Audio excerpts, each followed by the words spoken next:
Hello, Wired fam. Hope everybody's doing well. Welcome to another Wired for Crappie Live, guys.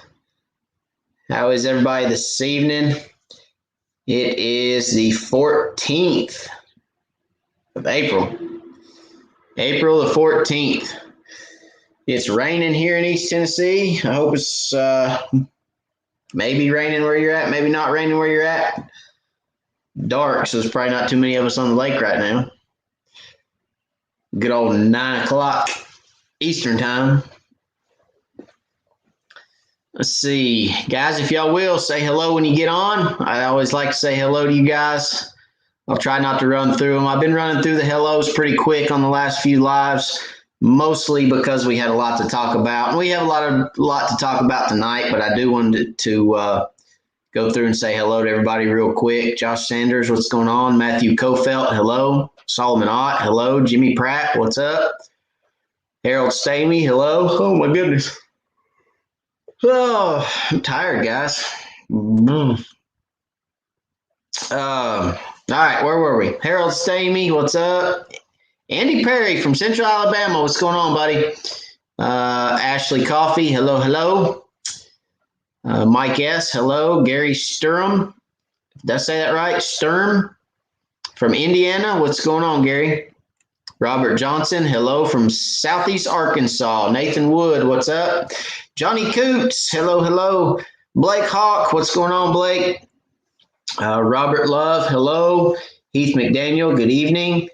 Grant Bailey, him and Michelle say hello. Hello, guys. Hope y'all are doing well. Gary said I got his name right. That's a first. So, I know there'll be some more hellos come through. Slab Buster, what's going on? We'll say hello as those come through. But I want to talk about a couple different things tonight. I want to talk about the ACC Crappie Sticks Big Crappie Bash presented by Crappie Cove, first and foremost. Absolutely wonderful event they put on. ACC and Crappie Cove absolutely killed it. It was a great event. 52 boats participated in that event. It was a great time. Nothing but positive comments came out of that event. It was really cool, really good to see. We'll go over everything that happened in the tournament here shortly. Jeff Brenham from West Virginia, what's going on? Randy Brim, Central Illinois. Larry McBride, howdy. Crappie Kev, what's going on? Slabbuster said that tourney looked fun. It was a lot of fun. Charlie Barrier, is that right? Hello, how's it going, sir? Joseph Thaxton from Macon, what's up, Joseph? It was a lot of fun. That tournament was a blast, guys. It was a very different type of atmosphere. It was a very different type of tournament. It really wasn't much like a tournament per se, as it was just a day of crappie anglers getting together, friends, like-minded people, just getting together, having fun and fishing. And there was a little competition involved. I mean, it was wide open, running around, a lot of people moving, a lot of shaking and moving going on. It was just really fun. I want to talk about a little bit of what I saw, a little bit of the weigh-ins, or not weigh-ins, but the weigh-in, because you could weigh in all day long.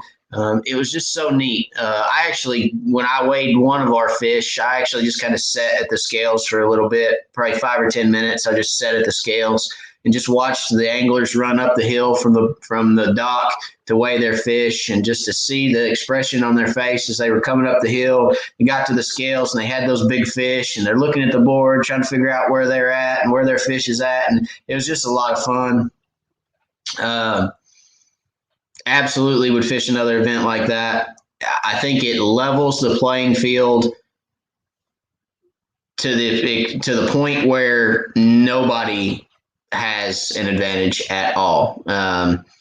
I mean, it levels the playing field by tenfold, and we'll talk a little bit about that here in a minute too. I'm seeing some more comments come in. Jody Gazaway, what's up? David Moyer from Alabama, hello. Larry Merrick, hey. Larry fished the tournament Saturday. Troy Caswell, what's going on, Troy? In Troy, Kentucky. Or Troy in Kentucky, excuse me. Retired, evening. And Slabbuster said, yeah, and a chance to win some pretty good money. Yeah, there was some pretty good money involved, without a doubt. Matthew says that I caught a lot of dinks if they were only giving money out for the smallest fish. that's hey, we all have days like that. We all have days where we go out and catch a bunch of small ones. So, Troy Caswell, thanks for introducing me to Crappie Cove, and thanks for the code. So real quick, guys, right down here in the bottom of the screen are the discount codes that Wired for Crappie has for you guys to take advantage of. That is Crappie Cove, 10% off. You can use that on the website or call Misty at Crappie Cove, 865-233-3471. That code is Wired. Also, 10% off at Fishing Specialties on your live scope poles or anything from Fishing Specialties with the discount Wired. And then also Bonehead Tackle, 15% off for Crappie 2021. You can use that on their website. But Crappie Cove, guys, you can get all of your products from Crappie Cove. You can get bonehead jigs, you can get crappie magnets, jiffy jigs, light wire hooks, K9 line. You can get it all from Crappie Cove. So glad you were able to get your stuff from Crappie Cove, Troy. You can also get ACC rods. They do have B&M rods. I think they have some Ozark rods. They have just a whole lineup of different products. So glad you're able to get some stuff from them, Troy, and glad you were able to take advantage of that discount code, buddy.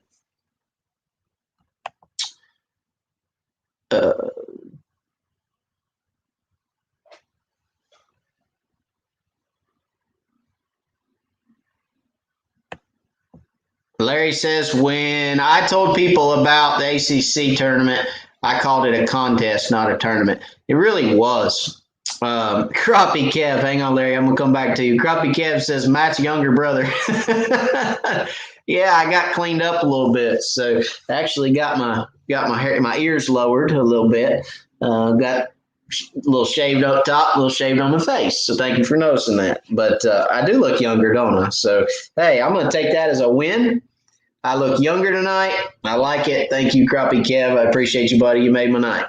I look young again. All right, so it really was more like a contest. That's a very good way to put it. It was more like a contest than a tournament. A tournament is, you go out, you catch your biggest bag possible, you bring it back, and you weigh it in. This tournament was not anything like that. It was more like a contest. You go out, you fish. If you get a lucky bite, you bring it back in. You got a chance to win every hour. So there was 8 hourly payouts, $750 an hour was the payouts, and then the grand prize was $2,500 for the biggest fish caught. And as a matter of fact, I see the big fish winner on the live tonight. That is Mr. Russell Profit. He says, hey, Matt. And he also, Ashley congratulated him on the tournament. Mr. Rusty Profit caught a 2.42 pound white crappie. That was an absolute giant. And I knew when he brought it up to the scales. I was at the scale when Rusty brought that fish in. And I looked down in the bag and I knew right away. I was like, yep, that's a big one. I knew right away that it was going to be pushing the biggest fish of the tournament. And I actually had I had a 2 pound, 7 ounce fish in my bag, just kind of holding it, trying to see where everybody was at. And I was just kind of hanging out the scale. And I saw Rusty walk up there, and I just knew right away. I was like, nah, I'm not weighing this one this hour. I'm going back to the boat because I knew right away. He stepped up there, 242. He actually won the tournament, and I did not. I won't talk to Rusty's win because I really like to get Rusty on next week on the live and maybe talk through his win a little bit, how he caught it, what he caught it on, all that good stuff. So if you guys would like to have Rusty on next week, maybe do a little talking with Rusty, then we'll get him on for a little bit next week and let him talk about it. But I'm going to ask for exclusivity on Rusty. Rusty is a friend of mine, and I'm going to ask exclusivity on him, so I'm going to get him on my live. He's going to need an agent now so that he can wade through all of the people that are going to want to pull him from 50 different directions. He's famous now. Rusty's famous. No, but it's a great fish, great win. Congratulations to them, him and his partner. But and I don't want to know what they caught it on. I already know what they caught it on. I don't want to hear it. I don't want to hear it. But I ain't going to give it away. We'll try to get Rusty on next week and let him talk to you guys. It was a great tournament. So we weighed in 3 different fish in the tournament. We weighed in, I don't remember the exact weights. The 2 of them were right at 2 pounds, and one was a 207. We took second place in 2 hours. There was $750 for first place every hour. There was $100 for second place every hour, and then a $2,500 grand prize. So we did take second place in 2 different hours, and it was fun. It was a fun tournament. I really enjoyed it. I don't think any one person won more than 1 hour. I think there was a different winning team of each hour. I'd have to go back and double check that, but I'm pretty sure there was a different winning team for the 750 every hour, which was cool to see. That's like I said, it just equaled the playing field. The playing field was just, everybody was on the same page at that point, and it was a lot of fun to fish it. Rusty says that would be awesome, and we will have Rusty on next week. I promise you that. Thanks, everyone. So, Rusty, plan on being here next week. We'll get you on. Let's talk about your win. I won't talk about it. I know a little bit, but I'll keep my mouth shut tonight. We fished. So, what we fished mostly. We wanted to fish open water. We wanted to fish for open water fish, but the open water fish on Watts Bar were extremely skittish. You could not get within 30 feet of those fish. If they even felt like you were around them, they were running. Fish were moving. They would not sit still. Probably the biggest fish that we saw all day was right before starting time. We got on one fish. We followed this fish for like 20 minutes before we were able to fish. We couldn't start fishing until 7:30. We pulled up on this one. Blake, I believe Keith Aker may have had 2 hours, not sure. No, he did not. Keith won 1 hour and then finished second in 1 hour. So he did not win 2 hours. Nobody won multiple hours. It was only, there was multiple winners, but it was a first, second, that like Keith won first and then he won a second in an hour. There was another team that won a first and then a second in an hour. And then Darren and I, my partner and I, won 2 second places. So there was a couple multiple winners, but it wasn't for first place. Nobody doubled up on first place in any hour. So, like I said, we wanted to fish those open water fish, but couldn't get anywhere near them. They were so skittish. Couldn't get within 30 feet of them, or they would take off running. So we got on that one fish before fishing time. We followed it around for about 20 minutes. You could see it pushing from the boat, but we could keep it right there at about 25, 30 feet out, which is kind of where we wanted to be. We just kind of followed this fish around as a giant. I mean, it was probably one of the biggest fish we'd seen all day. And it got to be 7:30, and I told my partner, I said, "You're up." I said, "You cast that fish. I got the net." And he made one cast, fish didn't react. Made another cast, nothing. Made a third cast, and the fish moved on the jig and barely picked the jig up. And he set the hook, and the fish stayed buttoned for about 5 seconds and then come off. And I watched it swim off on the lav scope, and I was just like, "Oh, no, that was a big fish, too." And he said, "Yeah, it was. I felt it." And I was like, "Ah." So that was probably the largest fish we saw all day, and it happened right at the start of the tournament, which was, kind of a moment. But a lot of good fish caught. Like I said, we caught 3 over 2, had a lot of 175s, a lot of 1.5s. A lot of good fish, just 1.8s, 1.7s, 1.6s. A lot of good fish. Caught the majority of our fish on pumpkin and chartreuse stump bug. We did catch a few. My partner caught a few on a hair jig. I don't exactly remember what color it was, but he caught a few on a hair jig. And then we caught a few on different color stump bugs too. We used black and chartreuse a little bit. There was a point in the day when the weather changed and the rain moved in, so it did rain a little bit. Rain moved in and the bite changed a little, and we struggled a little for about an hour with the pressure change, but then it picked right back up. It was kind of right before that pressure came in, actually, is when it got bad. But yeah, pumpkin, chartreuse, stump bug, fish brush most of the day. After we noticed that those open water fish just weren't going to cooperate, we switched over to brush and just kind of fish brush the rest of the day, bounced around. The lake got hammered. It definitely got hammered. There was a lot of good fishermen on it, a lot of fish caught, a lot of sore-lipped fish. I can say this, in the tournament, the amount of fish that were weighed, there was probably anywhere between, I think it was 100 and 150 fish that got weighed in 8 hours from the 52 boats.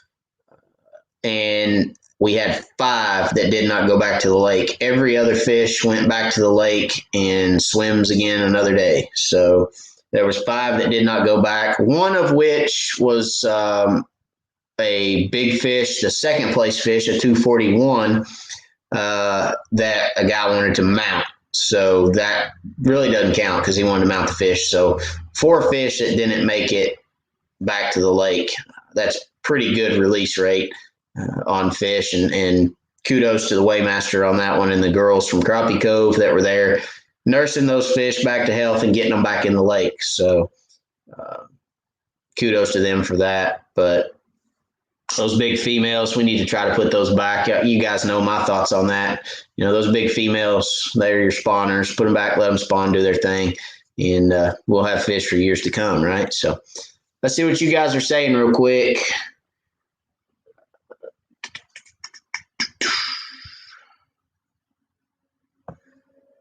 Retired says they're having a big bass splash on Sam Rayburn this weekend, model for that tournament. Yeah, that's the big bass tournaments is the same as what the big crappie bash was. Fish every hour, you can weigh in, pot every hour, same thing. Larry says, didn't win, but had a really good day and got to meet Davis, Mr. Floppin' Crappie. Yeah, Davis was there. So let's talk about who all was there. Davis was there from Floppin' Crappie, which you guys saw him on the live last week. Keith Aker was there from Louisiana. Chris Gill was there from Texas. Those were your, let's see, was anybody else there? There was another YouTuber there. What's his name? Chris will help me out. Chris, put in the comments what that guy's name was. There was another YouTuber there, but I don't remember his name, Stu something. I think it was Stu something. Anyway, and then, of course, I was there from YouTube. But, yeah, a lot of great people there. Andy was there with ACC. Blake was there with Crappie Cove. All the Crappie Cove girls were there, all the store girls. Misty was there. It was just a great time. Friday dinner, we had barbecue Friday. It was great. Really, really good food. Chad Cates cooked that. He is an excellent, I guess, barbecue master. Is that what you call him? So he smoked pulled pork and chicken. It was delicious. Somebody forgot the buns and the plates. I'm not going to say who that was because I don't self-incriminate. So had to make a last-minute run to the store and get buns and plates. But other than that, great event, great time, great friends, great fellowship, and really had a blast. So I can't wait till next year. I think they're actually talking about doing the event again next year. That's not 100% in the books confirmed yet, but there has been some talk about that event happening again next year, which is great. So let's see here. What else you guys saying? James Compton, Mount Sterling, Kentucky. Where can I get the grasshopper bonehead? So you will be able to get it eventually, James, at Crappie Cove. So update on the grasshopper stump bugs. Bonehead is running another run for us, guys, okay? They are going to run another run of grasshoppers. The grasshopper stump bug, I'll show it to you guys. That right there is the grasshopper stump bug, okay? That is a discontinued bait from Bonehead that they have agreed to run special for Crappie Cove. So, excuse me, Crappie Cove will be the only place that you can get that bait, James. And as soon as those get run, as soon as they ship, and as soon as they're on their way, we'll let everybody know. But right down here below me is Crappie Cove's website, crappiecove.com, or their phone number, 865-233-3471. You'll be able to get them there, okay?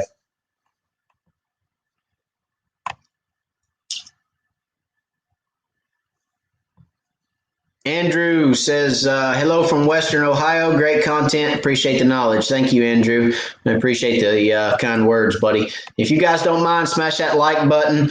Have you guys seen the 10,000 subscriber giveaway? So let me talk about that just a little bit. So when we get to 10,000 subscribers, guys, we are going to give away a weekend fishing trip. When I say we, I mean me. I am going to give away a weekend fishing trip for one subscriber. So we will draw a subscriber and take that subscriber on a weekend trip, 2 different lakes. Okay. Wired is going to pay your motel room. All right. I will pay for your motel and I will pay for all the fishing.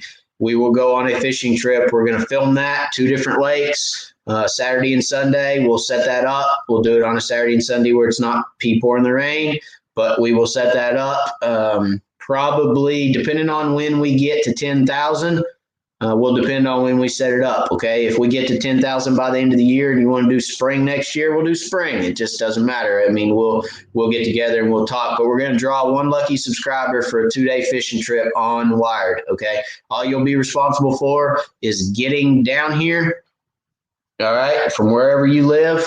And so the gas to get down here and then to get home, and then some food while you're here. That'll be it for you. Everything else I will cover. I'll cover your stay and all that good jazz, okay? So tell your friends, guys. Get people. Tell them to subscribe. Tell them we're giving away the trip. Ask them to go to the channel. Check the channel out. And make sure they subscribe before they leave so they get entered. All you have to do is be a subscriber to the channel. That's all you have to do. All you have to do is go smash that subscribe button and make sure your name shows up on my subscriber list, and you're good. You're good to go. And we will draw somebody as soon as we get to 10,000. Okay, guys, we're at about 7,200 right now and change. I think we're almost 7,300. Last I looked, I don't remember exact, but 7,300 right now. So we can get there. We can get there by the end of the year. I know we can. And if you guys will help, if you guys will tell your buddies about it, tell your fishing friends about it, and tell them about Wired for Crappie. Tell them to go check it out. Hit the subscribe button. They can get entered too, okay?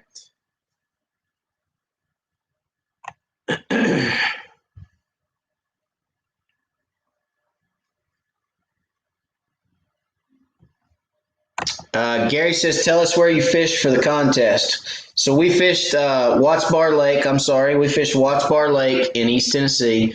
It is a fantastic fishery. It took it over a 2-pound fish. Well, no, I take that back. It took the smallest fish weighed in that won an hour was a pound, 1.93 pounds.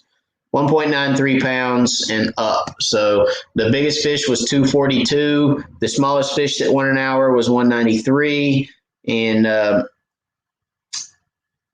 the amount of 2-pound fish that were weighed in, I'd have to go back and count, but there was a lot of 2-pound fish weighed in, 2-pound plus fish weighed in off that lake last Saturday. So great fishery, a lot of fish. Everybody that fished that I heard of caught fish.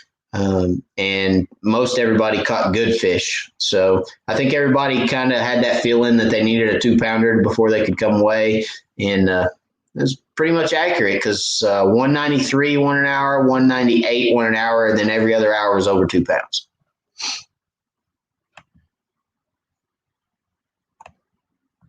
St. Louis said, come on, Rusty, we want to hear about it.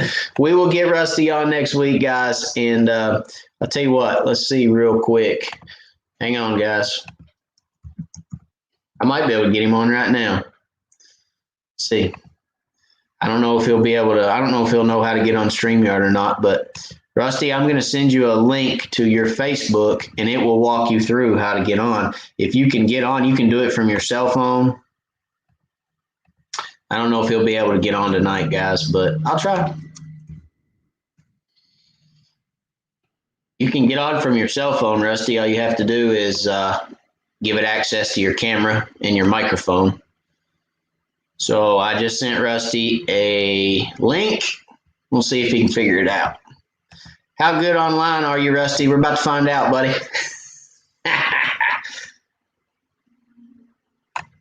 Guys, if he can't get on tonight, we will have Rusty on tomorrow, or not tomorrow, next week. Slabbuster says, friend of mine caught a 256 fun fishing on Gunnersville yesterday. Then his wife caught a 204 right after that. Those are nice fish. Anything over 2 pounds, anything over 2 pounds is a good fish, guys. I mean, no doubt. So anytime you can catch one over 2 pounds, that's a solid fish. I mean, that's a big fish. I'm not even going to say solid. Solid's 1.5 pounds. Over 2 is a big fish.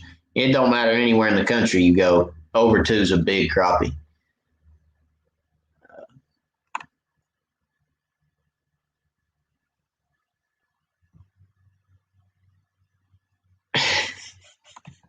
Slabbuster said, I thought Sarge was going to cry about this big one that got away, Mr. No Net.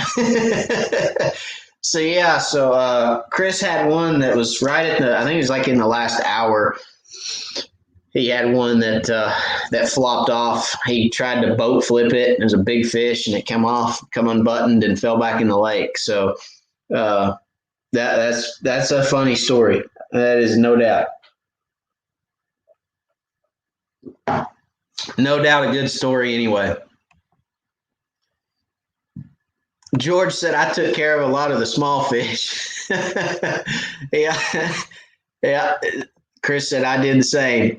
We caught a lot of fish too, guys. I mean, we didn't catch all big ones. We caught a lot of fish too. We caught a lot of shorts. I mean, there's a lot of shorts in Watts Bar.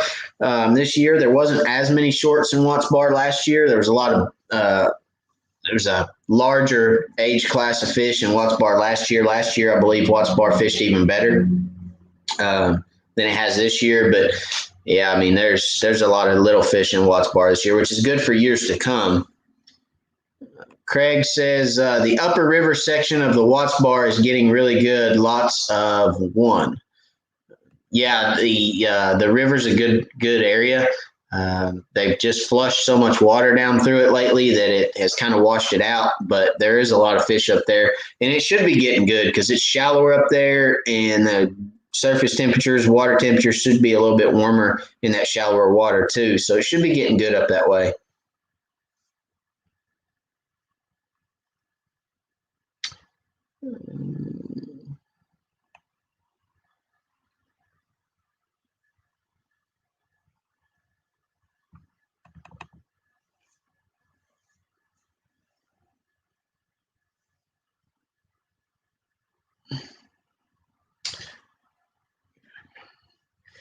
Let's see. Ashley's got a question. When you find crappie in pre-spawn staging spots, do you know if those fish return to those exact same spots once they've spawned and go into a post-spawn pattern, or just to similar post-spawn areas? That's a very good question. Very good question, Ashley. So if you find those fish in a pre-spawn staging area, they're not necessarily going to return to that exact same spot, okay? Those fish have a travel pattern. Like I've said before, those fish use those creek channels and the primary creek channels and the secondary creek channels. That's kind of their roads, or their roadmap, if you will, for how they work their way back into those spawning bays. So it's possible that they could be on that same structure, but not a given. They're not going to remember, okay, that's our spawning, or pre-spawn, post-spawn spot, and they're going to leave it and come right back to it. So to answer your question on that, no, it's not. That was our hole. We're leaving it now, coming back to it in a week. They're just going to transition in and out of those creeks, Ashley, and those spawning bays. They're going to transition in and out of those, and any structure they find along that path could be a potential resting point or a pausing point or a staging point, if you will. So they won't necessarily go right back to the same stuff. No.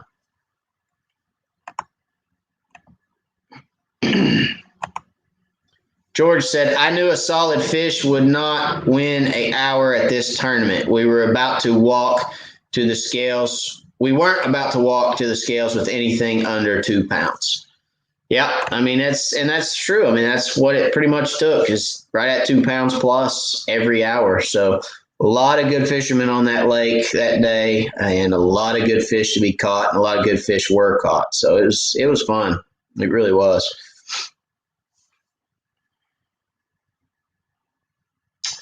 Slabbuster said he'd been wondering that exact same thing. Good question. Jimmy Pratt said, we caught 9 fish that weighed 1.7 to 1.9 every time I ran up the hill to weigh in. I was always just barely off. My legs were sore from that hill. So you can't find flat area in East Tennessee, guys. Everything in East Tennessee has a hill or slope to it. The original plan was to set up a tent, or not a tent, but just a pop-up gazebo or whatever those are, and have the scales in there, have it right down by the lake. But then they forecasted a lot of rain and storms, and we wanted something a little bit bigger so that our weighmaster and the Crappie Cove ladies would not get soaking wet all day. And we decided to move it up to the gazebo at the top of the hill. And you should have seen it. It was a little bit of a hump up that hill. I mean, I was running up and down that hill too, and it'd get your legs real quick. So, hey, you got the fishing tournament, you got a workout, and you got fed on Friday. So you got fed on Friday and then burned the calories on Saturday. So there you go. You're welcome. That's pretty good. Yeah, Grant said, same here, Jimmy. All right, Slab Buster. How about if you catch a spawning male protecting a bed and take him 2 miles down the lake and release him? What does he do?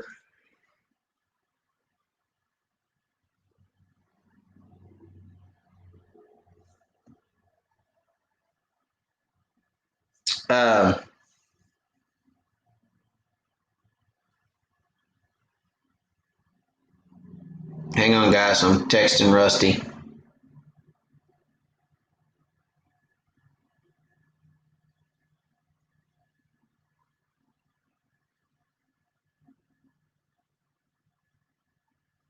Okay.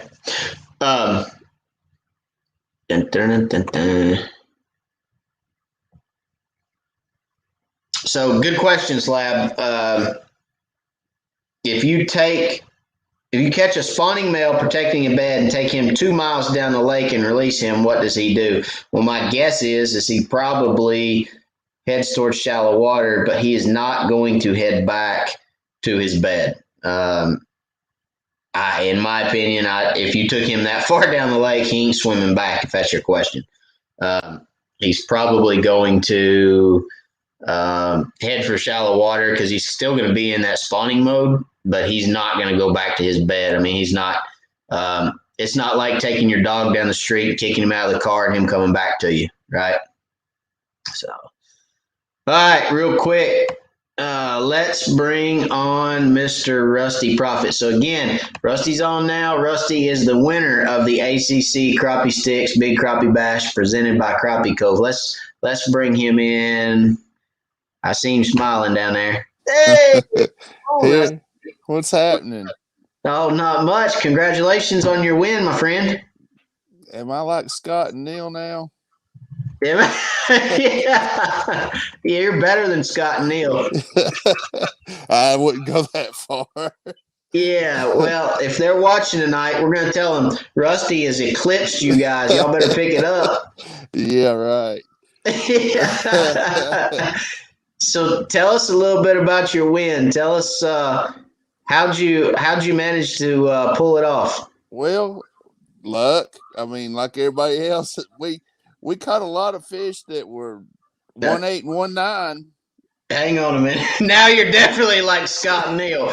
Okay, now you're definitely like Scott and Neil. How'd you win? Well, we just got lucky. Stumbled across a brush pile that had a bunch of big fish in it, and we just Yeah. that's Scott's number one go-to. Well, we just got lucky and caught a big fish.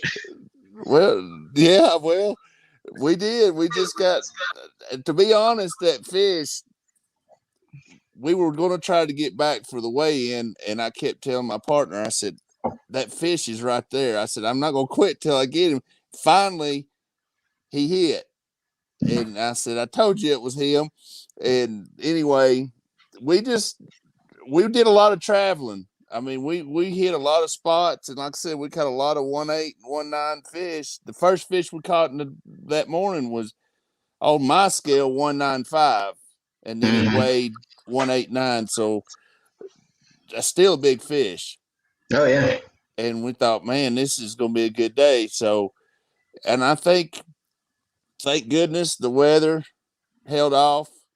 The wind held off, and it just allowed us to go to our spots. We had some spots way down the lake that I wanted to try, and that's ended up being where we found them, and we caught a lot of fish. I mean, yeah, and a lot of them, some were deep, some weren't. 15-foot deep, so just using the Crappie magnets, and I think Jamie used something else, but that's mostly what we used. And they used the. You can say it. He used a stump boat. You can say it. You Actually, can say I it. started It's not going to hurt you. I should have, be honest, but I got on that. I tell you what they liked. It's called Killer Clat. It's kind of that bluish. What do you call it? Bobby Garland calls it blue ice. That's their color. It's kind of that color, if you know what I'm talking about. But yeah, I went away from the real bright colors because the water kind of cleared up, and I remember hearing you talk about in the clear water and fishing with Scott a lot. You'd go to that more natural color, and that worked all day for me. Yeah, I mean that was the best color. Yeah. So I learned something from you. What's that? I learned something from you. Well, that's good. That's what we're here for.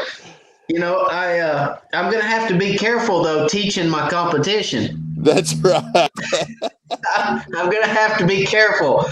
No, that's what we're here for, is to help. And one thing I will say, when you're practicing the day before, don't do drive-bys. I can't pinpoint what you're looking at when you do drive-bys instead of stopping and fishing. Hey, I did not stop.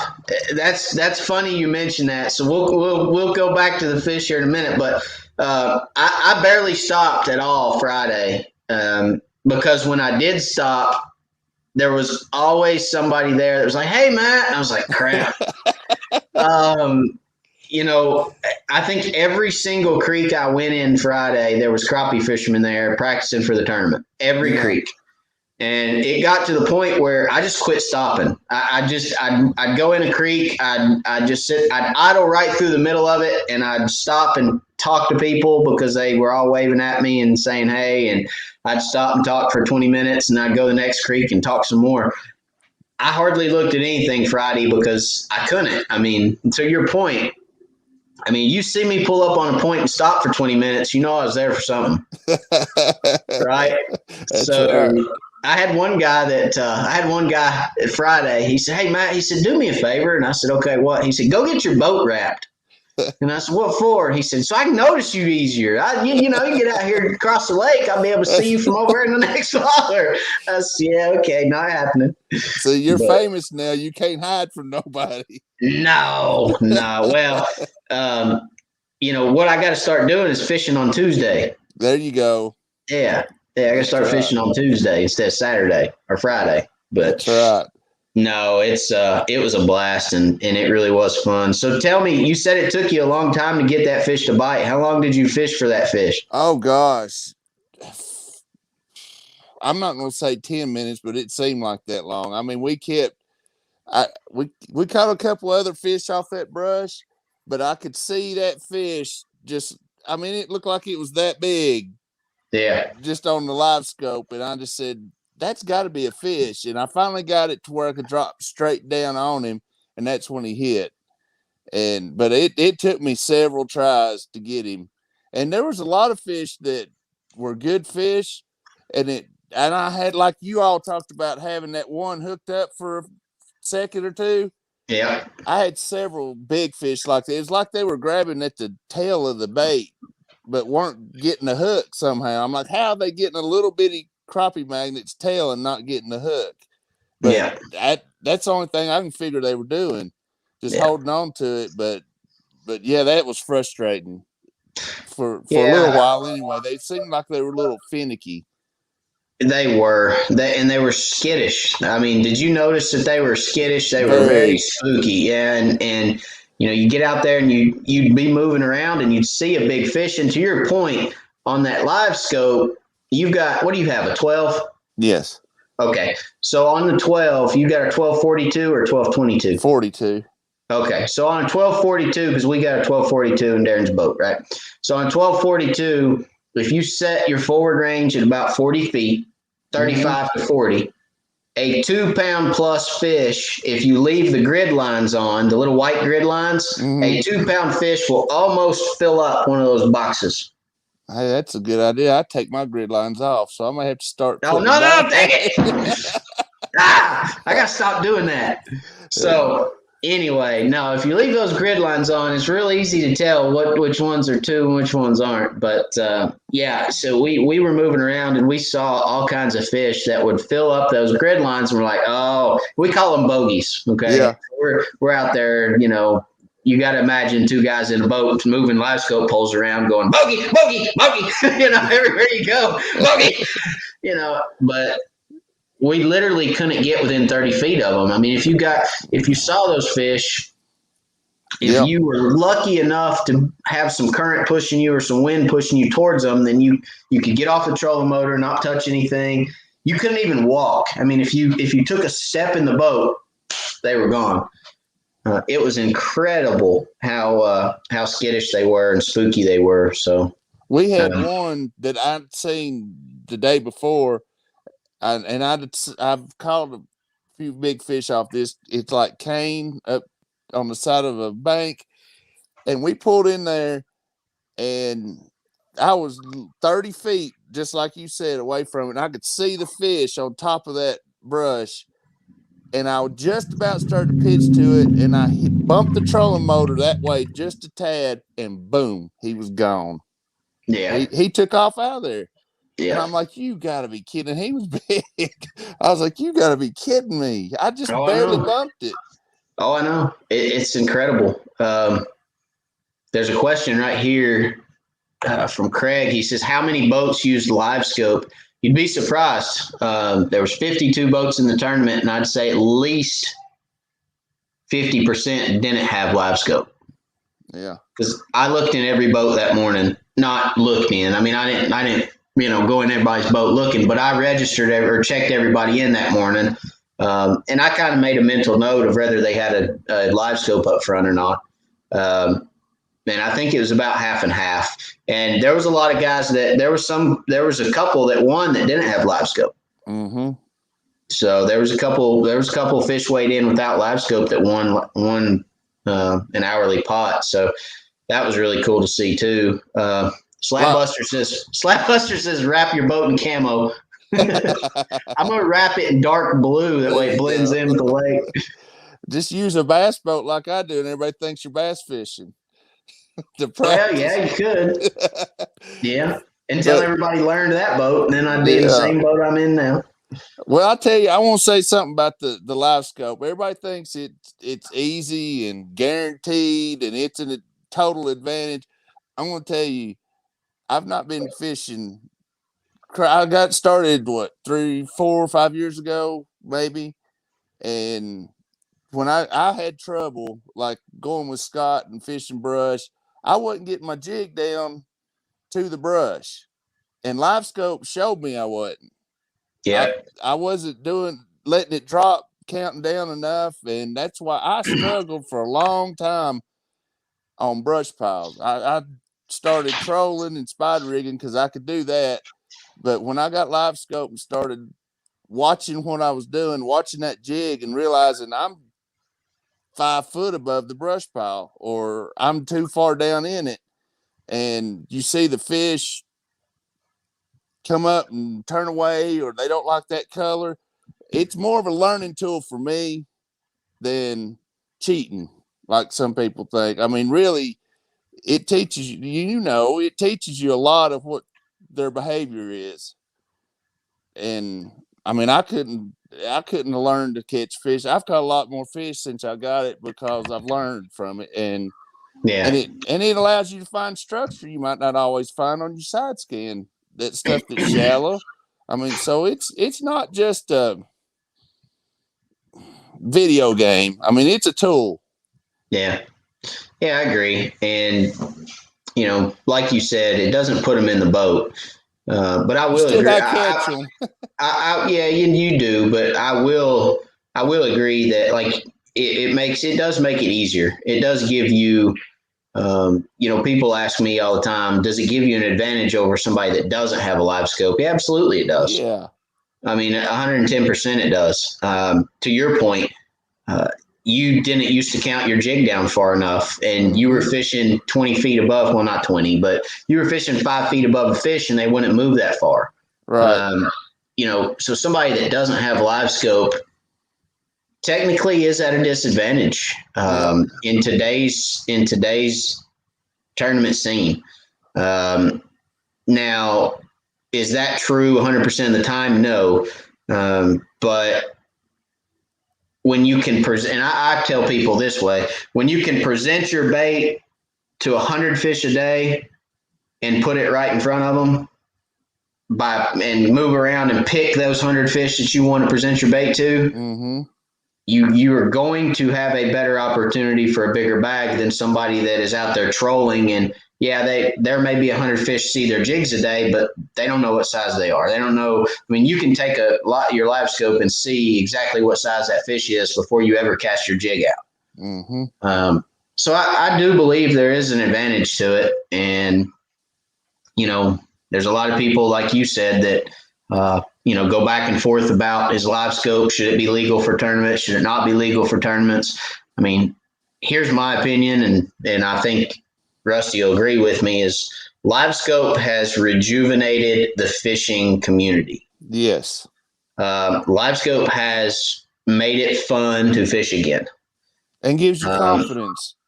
It boosts your confidence. It ensures you that you're in a spot where there's fish. And it has brought a new excitement to fishing, and mostly crappie fishing. So, people like myself and Wired for Crappie and, these different channels and these different people that are out there doing, are in a social media world and out there, influencers, I guess, if you want to call us that. But it's extremely beneficial because there's so many people out there that are now excited about fishing again. They're excited about people like you and Darren and Scott and some of the others. You can still catch fish without it. I mean, you're that good. You know it. You know how to fish structure and stuff and do the countdown, like you said. That if you had to stop using live scope, you could still be successful. But I look at it like this. Let's say you're going to move a refrigerator and you got a choice, move it with or without a dolly. Which one you going to use?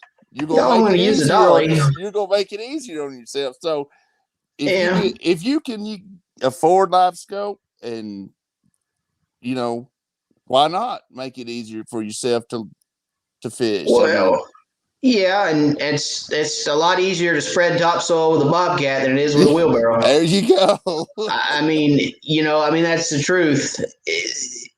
A bobcat costs more than a wheelbarrow, Yeah. right? I mean, Yeah. you're going to spend $25,000 on a bobcat and $40 on a wheelbarrow, but at the end of the day, you get twice as much done and There you not twice as go. much, more than that with a bobcat. But that's same thing, same principle. Live scope it costs money, yeah, it does, and it's not cheap, right? But No.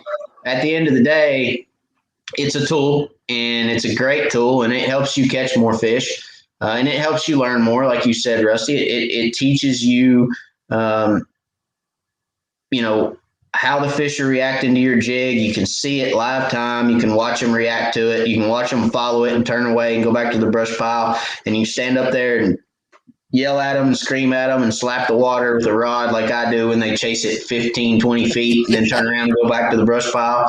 And it's like, you stupid fish, and I'm beating the water. And it's just, yeah, I mean, it's each angler's discretion. It's up to each angler whether they want to use live scope or they don't want to use That's live right. scope. And to your point, I get asked a lot of questions, or not a lot of questions, but I've been asked a ton of times, Matt, how did you fish before live scope?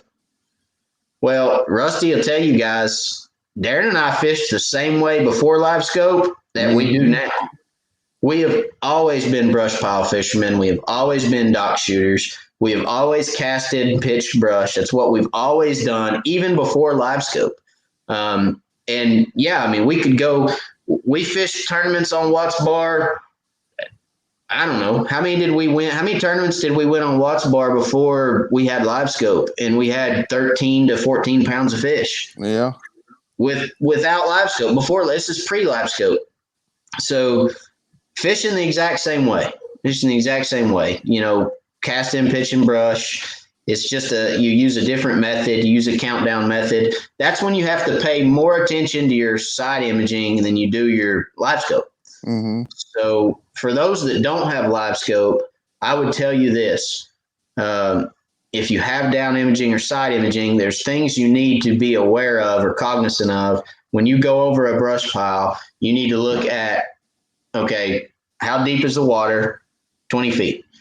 How far up does the brush pile come? Brush pile comes up to 10 feet.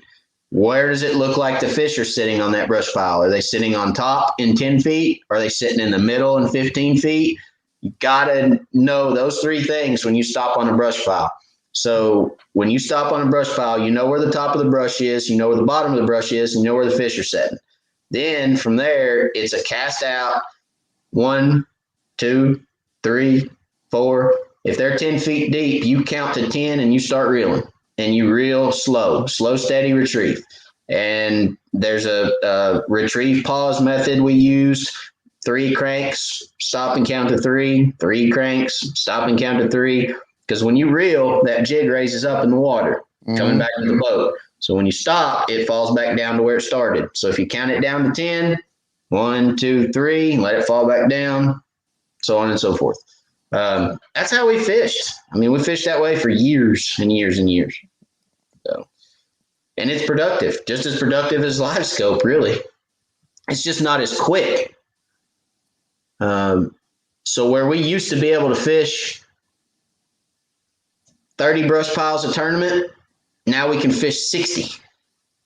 Or, well, maybe not 60. That's a lot of brush piles. But we can definitely fish 50. I mean, we could hit 50 different spots in an 8-hour tournament pretty easy. And I tell you too, sometimes you can't. A live scope's pretty much useless because, like now, when they're starting to spawn and they get on up into shallow brush that almost looks like it should be sticking out of the water, but you see fish on top of it, you just pitch across and just start reeling and wham. But you can't see your jig because you don't have time. It's so shallow. So, there is times where you just can see the brush pile and that's all you can see with it. But yeah, I mean, well, it's, and you're right. There were several fish this past week that, I mean, I looked at Darren and I said, "Do you see a dorsal fin over there?" I'm like, "Good night." I mean, can you see them flipping the water? Is it dead? Is it laying on top? I mean, what is it doing? I mean, Yeah. you got the top of your live scope and you got a fish like right here, Mm-hmm. and it's like, can you see it over there? Yeah. Is it waving at us or something? I mean, what is it doing? So anyway, yeah, I mean, and there's no way you can use a live scope for anything like that because Well, I'll tell you yeah, one you can thing. use it for a spook, pop it Yeah. across top Yeah. water fishing for crappie. Well, I'll tell you a few weeks ago when the water got muddy, Mm-hmm. we were on Douglas and we were fishing suspended fish. And like you said, when that water gets muddy and the sun's out, they move up. And there was times where literally you thought, like you said, you should be able to see that fish's fin out of the water. And we were catching the better fish were up closer to the surface. We still caught some deeper, but they weren't much, just keepers. But Yeah, you'd see a fish come across the scope way up top, and you'd pitch out there. And they're hard to pitch to when they're like that too. And it'd be your better fish, even in yeah, that muddy water. yeah. I mean, Let's see. Jamie Nelson says, "You guys talk about traveling a lot. Since I am still new to all the side imaging, etc., I still struggle going on past places that look fishy and trusting the electronics. Uh, so one thing I'll tell you, Jamie, is if you have side imaging and down imaging, you've got to be able to identify what's fish and what's not fish, and you've got to be able to identify the ones you should stop on, the ones you should pass. If you see a brush pile that has a cloud around it that looks more like a bait cloud than it does fish, I would go past that if I'm tournament fishing. Okay. If I'm guiding or fun fishing, then yeah, maybe I'll stop on that because I can probably catch 20 or 25 fish on that. But they're not going to be big fish. To Rusty's point, you're going to find a lot of small fish, and if you find those big groups of fish that look like they're schooled up and clouded up, then majority of the time those are going to be your keeper fish or smaller, even smaller. If you're on chick, you're just going to be 6-inch fish, and you're going to catch those all day, and you're going to want to beat your head up against the wall because Chickamauga is full of those. Yeah, I mean, you can pull up on a dock with 1,000 of those on it, and just sit there and catch them one after the other. yeah. You catch them more so if you're using crappie magnets because they like them.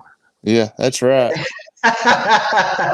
That's why that's why they got the term sore lip because they caught some of them little fish like that.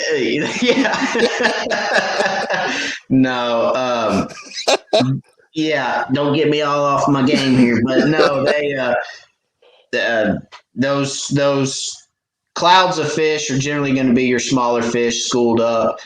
Those smaller fish have to school up like that, guys, for protection. Okay, because at that point, those 8, 9, 10-inch fish could still be prey if they're not. They could be bait fish for some fish in our lakes, striper, bass, so on and so forth. So they have to group up for security. Where those larger fish, those 2.5 pound fish, you're going to find those a little more isolated. When you see those on your down imaging or side imaging, you're going to see those individual fish sitting on that brush, and you're going to be able to identify, okay, there's 6 fish, 8 fish, 10 fish. I need to stop on that. That's the kind of stuff I'm looking for in a tournament. And we I don't know about you, Rusty, but we pass a lot of stuff on tournament day. We look at a lot of stuff and we pass a lot of stuff. We don't always stop. We kind of drop on something just in case something comes darting. We always figure the big fish is going to bite first, and he might be hid down in that brush. But if we catch 2 or 3 small ones, but we're gone. Yeah. So, but like you said, now those big fish too, I've noticed, seem like they hang. If they're not on top, they're at the front or the back of the brush pile. But like you said, they're isolated away from the bigger groups. Yeah. Let's see. George says, at Jamie Nelson, best thing I've learned is to get all the knowledge together you can on your side imaging and down scan. Matt taught me that on his videos, and it works. Seat time is invaluable. So yeah, exactly. I couldn't say that better myself. George is right. Seat time is valuable. How much time do you spend behind the steering wheel as opposed to fishing? Oh gosh, on Watts Bar, I couldn't tell you how many hours. When I figured out how much brush was on there last summer, I spent hours. There'd be days I might catch my limit early in the morning, spend the rest of the day just riding around, and I do that on all our lakes now. Just a lot more time riding around, looking on that side scan than I do fishing. Yeah. I mean, that's what it takes. I mean, it's like you said, that's the only way you're going to find the stuff. Is just you can't find it on the plane. That's for sure. No, it's hard to see fish on plane. Yeah. Yeah, ain't no doubt. There ain't no doubt. Slabbuster says most people that have it could catch fish before, but now you can just target the bigger fish, and that's true. There's a lot of people out there that are just targeting bigger fish, and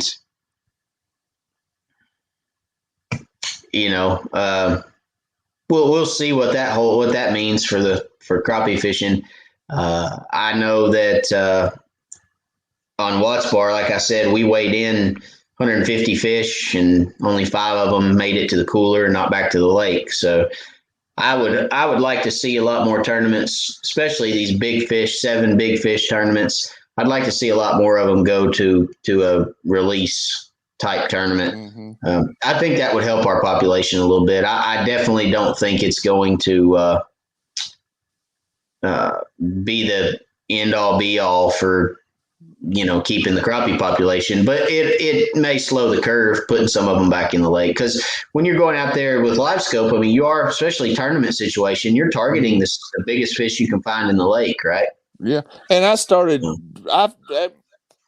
turning back the bigger fish. Even last year, I started turning those big 2-pounders back because there's plenty of other fish, especially if you're going to eat them. But you think about this: how many 1/8s and 1/9s were caught in that tournament Saturday, and we turned them back. They should be 2-pounders next year, right? Oh yeah, but I mean, big 2-pounders. Yeah.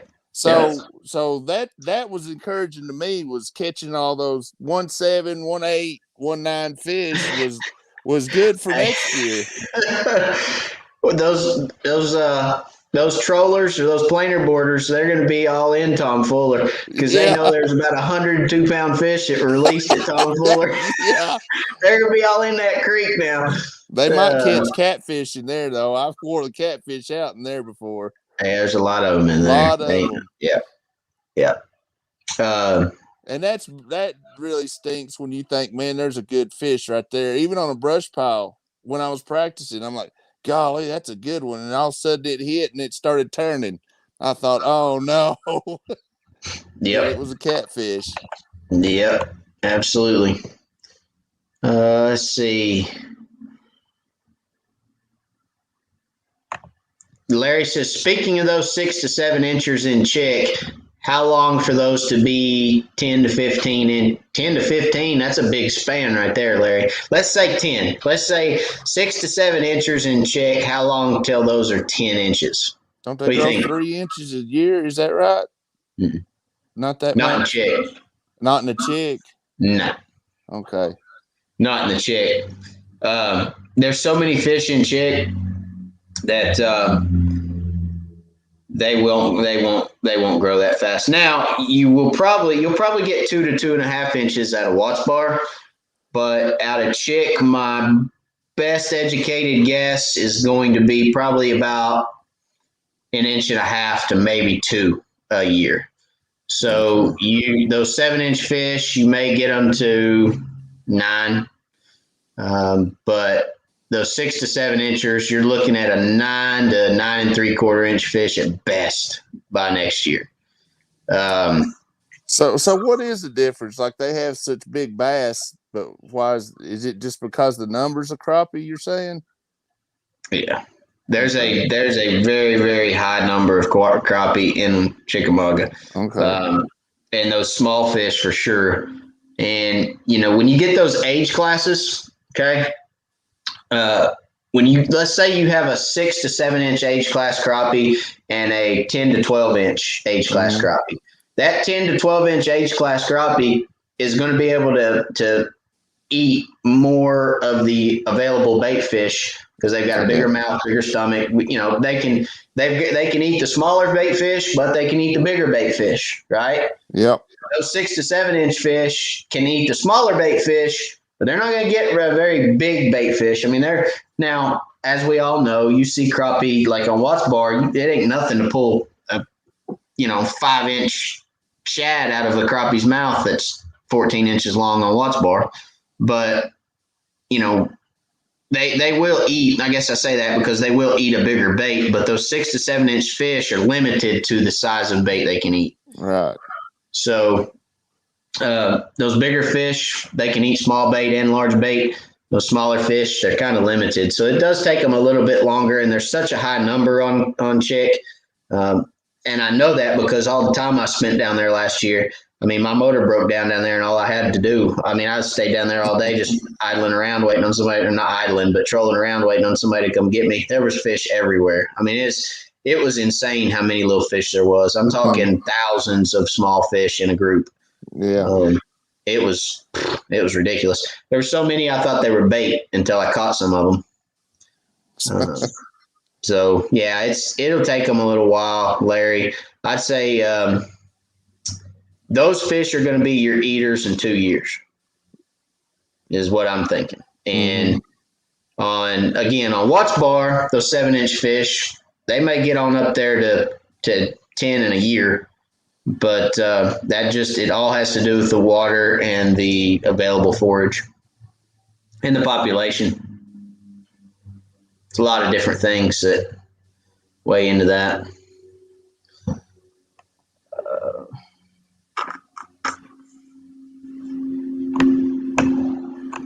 So let's see. Live scope was very frustrating for me last Sunday. We found 50 to 100 crappie on a brush pile, and we only caught 2. I changed jig collars 4 times, and the wife was fishing minnows. What suggestion for that? Well, I know my suggestion, and I'm sure Rusty knows my suggestion. Go ahead.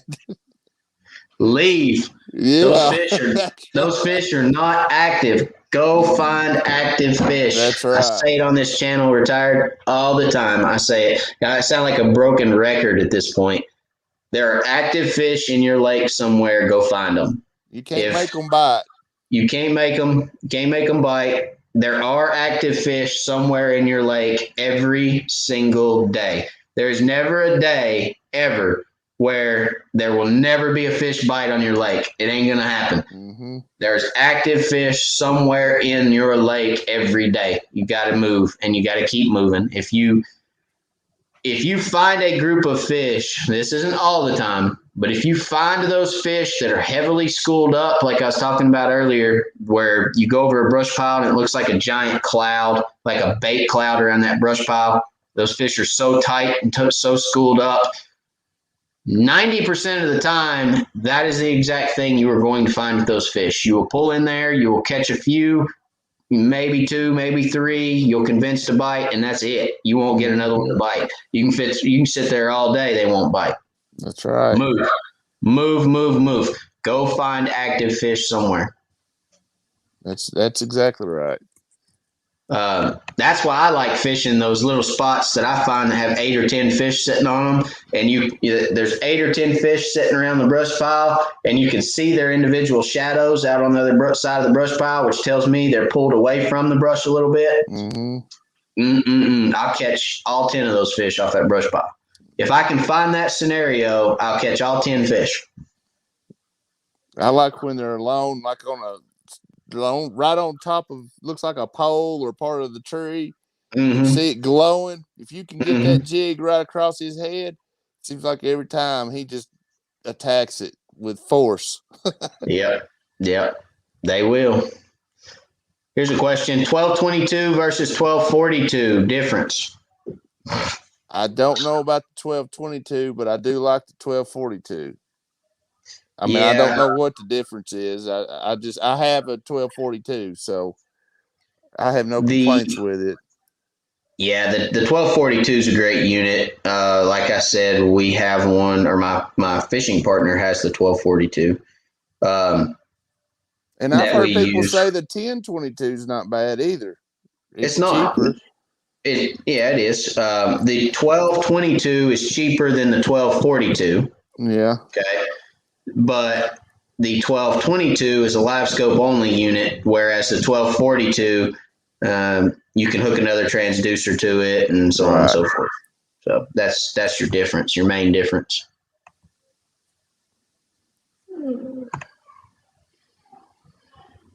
All right, well, Rusty, we're going to let you go because I'm going to say goodbye to everybody. But anything else you want to tell us about the tournament? Just thanks for having me on. And I want to say again, thank you and Crappie Co. and ACC Crappie Sticks for putting on a great tournament. I mean, I had fun all day long. That's the best tournament I think I've fished as far as having fun.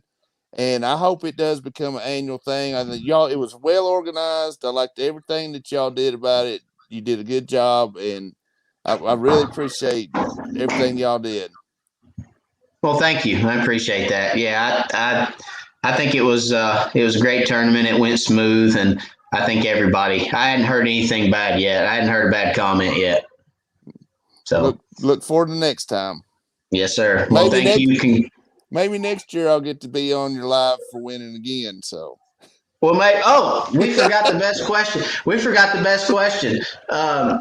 So ACC crappie stick, right? Yes.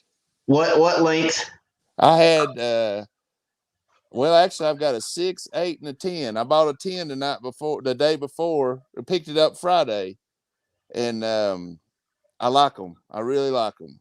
Which one did you catch the big fish on? The 10. The 10. Mm-hmm. Did you boat flip him or did you net him? No, we netted. We netted.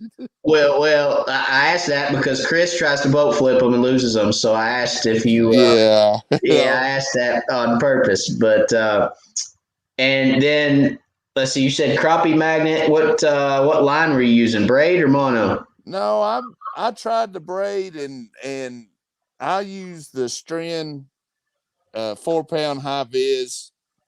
It seems to work best for me. The crappie gold? Yeah, the gold high vis. Yep. And I've had so much luck with it, and I've just stuck with it. Yeah. Okay. So.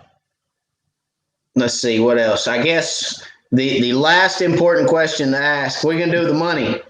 Oh, my wife's already got a little bit of it. I knew that was coming. That's the same thing happens to me. Hey, my wife don't ask me how we did in the tournament because she cares. She asked me how we did in the tournament because she wants to know how much money she's getting. When we told her on the way home, I said, I just won $100. She said, yeah, right. I know better than that. She said, I'd already told her what the big prize was, so I messed up on that one. Yeah, you should have said what you should have said is you should have said, well, we won an hour, but we didn't win big prize. There you go. And then she would have got half of $750 instead of half of $25. There you go. Yeah, so you got to think about this on the way home, Rusty. This is. Look, I got to stop. My wife watches my live, so I got to quit. Well, I don't mind. Happy wife, happy life, man. Yeah, that's right. That's right. See, I can't hide from mine because I can get on here and talk to you guys about it. So then she knows. I can't tell her any stories because she'll catch me. That's why she follows it so she can see what you're saying, right? That's right. That's the only reason she's on there. She's like, I'll learn. Watch. There you go. Yeah. Well, thanks for having me. I really appreciate it. Absolutely, buddy. Congratulations. Good job. Congratulations. You caught a heck of a fish, and congratulations to you for it. All right. I'm happy for you. See you Saturday. Buddy. Yeah, we'll see you Saturday. All right. Thank you. All right, bye-bye. All right, guys. Well, Rusty, great fisherman, great guy. Appreciate him for being on, and good friend of mine. Known him for several years. It seems like. How many years has it been? They all blur together. Anyway, great guy, great fisherman. Congratulations to them on their win for sure. So All right. Well, we are going to let's see. What else do we have to talk about? Any other questions? Any last minute questions? I'm going to talk for just another minute. If you guys have anything else, put it in the comment section. I'll answer that for you. Ashley Coffee, thank you for the super chat. Thank you for all you've taught me about crappie fishing using Google Earth and using Live Scope. I took my mom to Douglas yesterday and we caught a lot of good fish using what I've learned. That's awesome, Ashley. Thank you very much for saying that, letting me know. And thank you so much for the super chat. I appreciate you very much, buddy. Ashley, another good friend of mine, guys. I've got to know Ashley through Wired for Crappie. And just a great guy, salt of the earth. And thank you for the super chat, my friend. I appreciate you. I'm glad you guys had a good day on the lake, too. Let's see here. Josh got his new 1222. He's getting ready to put that joker on. That'll be good. Let's see. Karen H. What's going on, Karen? Hey, and good night from Chicago. We couldn't wait to hear all about the tournament. Checked on Crappie Cove to see winnings during tournament. We couldn't get on till late. That's all right. Better late than never, Karen. I'm glad you're here. Thank you. Yeah, it was a lot of fun again, and looking forward to hopefully next year. Hopefully we'll make it bigger and better next year. We're going to call it, guys. If you guys, I don't see any other comments or questions, so I appreciate you guys again for being on. Thank y'all for all you do. Don't forget to subscribe so you get entered into the giveaway, the 10,000 subscriber giveaway, that weekend fishing trip, 2 different lakes here in East Tennessee on Wired. And all you have to do is subscribe. All you have to do is be a subscriber. So go hit that subscribe button if you haven't already. And we will see you guys next week. Real quick, before we sign off, we still got everybody with us, right? The house. Let's talk about the house for a second. So the house actually, Larry, thank you very much for the super chat. Pass on a well done to Blake. You both did an excellent job. Thank you very much. I will. The house, the Wired house. We broke ground on the Wired house today. So we actually, I have some pictures I can show you guys. The first bit of ground got broke. We actually put silt fence in. So there you go. Got some silt fence put up. Permits are back, and we will start digging tomorrow. So here's a photo of the Wired fam on the property. So you can see the stakes right there behind us. That is where our house is going to be. And we are excited. So that will get started tomorrow. Hopefully I'll have some videos for you guys coming on the house, on how that's going, on the build there. Also, my boat update on the boat. The boat is in the shop. It is in the fiberglass shop, getting some fiberglass work done. I am having some gel coat redone on the boat. The boat is not going anywhere for a long, long time. I love my 690 VS, my Ranger, and it is going to stay with me. So George asked what area you building in. It will be Maryville. So we are building in Maryville, George. And I will holler at you because I'm going to need a painter, more than likely. So, George, I'm going to need a painter. I'm just saying. So we need to get together, George, and talk a little bit. I've got that's probably way down the road, obviously, because we're just now breaking ground on the house. But going to need to talk to you about it. So I'll be in touch. But also, let's see. Talked about the boat, fiberglass. The motor issues that I had at Chick a couple months ago, they went away. Thank you, George. I appreciate you. And then they came back last weekend. So I had a trip last weekend and had some motor issues again. This time they reared their head a little uglier, and I believe it is the So we put all new fuel lines, all new fuel pump, or lines, pumps, spark plugs. We did all that stuff. Thinking it is electrical, but not 100% sure. So we're going to work on that as well while we're down on fiberglass. But should have her up and running next week, no problems. And then have hopefully a surprise for you guys next month. I can't tell you what it is, but hopefully next month we have a surprise. Obviously, it's not a new boat because I'm keeping my boat forever and ever and ever because I love my Ranger 690 VS. But to not be a spoiler alert, I won't tell anybody what's going on. You'll have to wait and see for next month. But stay tuned because we got good things coming. Wired's got good things coming for you guys, and I'm excited about it. So all good things. I appreciate you guys sticking with me. It seems like everything's kind of flipped and we're all off on the right track. Truck's back. House has started. Living life with Laura says, just tell us. I ain't telling you nothing. That's my wife, my beautiful wife. Living life with Laura, my wife, Laura.